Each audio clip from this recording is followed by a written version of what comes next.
আজকে আপনাদেরকে একটা এগ স্যান্ডউইচ করে দেখাবো।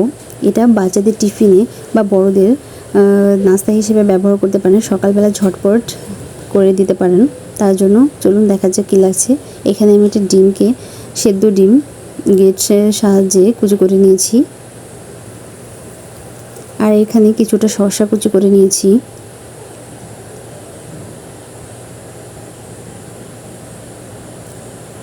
এখন সেই ডিমের ভিতর শসা কুচিটা দিয়ে দিব।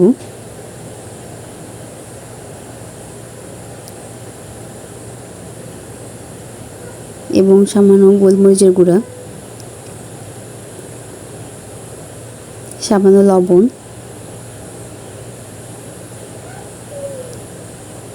এবং হাফ চা চামচ চিনি দিয়ে দিচ্ছি। আর এখানে মেয়োনিজ দিব 3 টেবিল চামচ।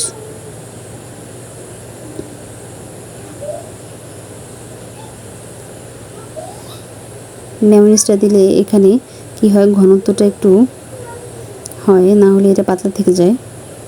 মেয়োনিজটা দিয়ে আঠালো আঠালো ভাব হয়। এখানে আমি মেয়োনিজটা দিয়ে ভালো করে মিশিয়ে নিব।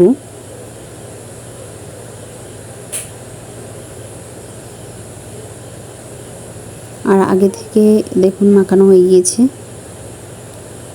আগে থেকে আমি ব্রেডের পাশের 2 অংশ থাকে সেটা আমি কেটে নিয়েছি। এখন একটা রুটিতে আমি আগে সেই ইয়েটা মেখে নিয়েছি এবং উপর থেকে আরেকটা পাউরুটি স্লাইস দিয়ে দিলাম। দিয়ে আমি এখন মাঝ বরাবর একটা ত্রিভুজ শেপে এটাকে কেটে নিয়েছি।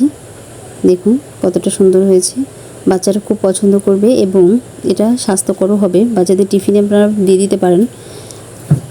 আমার ভিডিওটি যদি ভালো লাগে থাকে তাহলে আমার চ্যানেলটি সাবস্ক্রাইব করবেন, আমার পাশে থাকবেন, লাইক কমেন্ট শেয়ার করবেন। আল্লাহ হাফেজ।